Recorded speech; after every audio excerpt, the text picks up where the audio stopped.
خبر شامل کرتے ہیں کراچی سے۔ بیجنگ 18 اکتوبر نگراں وزیر اعلیٰ سندھ جسٹس مقبول باقر نے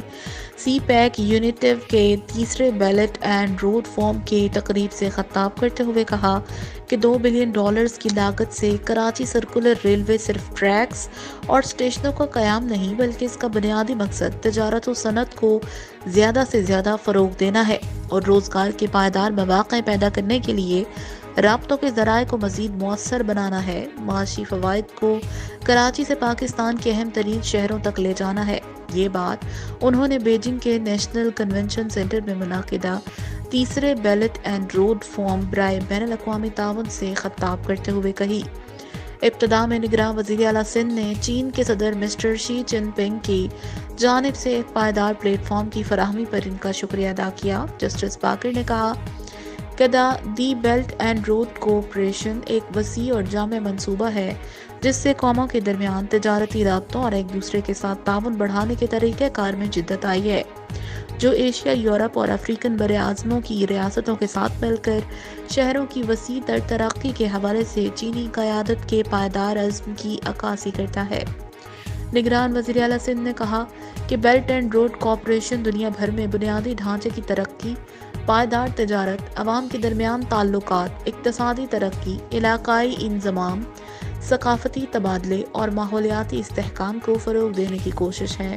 تاکہ مراعات یافتہ اور پسماندہ افراد کے معیار زندگی کو بہتر بنایا جا سکے۔ خاص طور پر ترقی پذیر ممالک کو شہروں کو مستحکم بنانا شامل ہے۔ جسٹس ریٹائرڈ باقر مقبول نے کہا کہ جیسا کہ ہم جانتے ہیں کہ دنیا بھر میں شہری آبادی میں بتدریج اضافہ ہوتا جا رہا ہے کیونکہ لوگوں میں اپنے اور اپنی آنے والی آئندہ نسل کی بہتر معیار زندگی کے لیے شہروں کا رخ کرنے کے رجحان میں مسلسل اضافہ ہو رہا ہے۔ جسٹس باقر نے مزید کہا کہ شہر کسی بھی ملک کی معاشی اور سماجی رویوں میں تبدیلی کی صلاحیت رکھتے ہیں۔ یہ نہ صرف ملک کے محروم طبقے کے معیار زندگی کو بہتر بناتا ہے بلکہ شہری علاقوں سے غربت میں کمی کا باعث بھی بنتا ہے،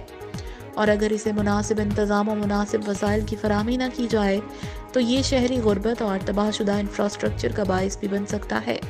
پائیدار شہری نظام کے فروغ کے لیے پالیسی سازوں شہری ترقی کے جامع منصوبوں پر توجہ مرکوز کرنے کی ضرورت ہے جو کہ پائیدار شہری ترقی کے لیے کلیدی کردار ادا کرتا ہے۔ نگراں وزیر اعلیٰ سندھ نے کہا کہ جامع منصوبوں کے بغیر شہر آبادی میں اضافہ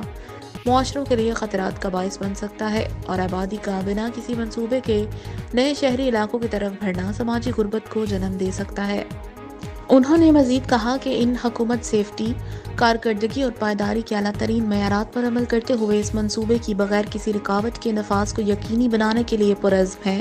انہوں نے کہا کہ ہمارا مقصد ایک ماڈل اربن ریلوے سسٹم بنانا ہے جو جدت اور ترقی کی علامت ہو۔ رپورٹ شاہد خان جتوئی، پاک سماج نیوز، کراچی۔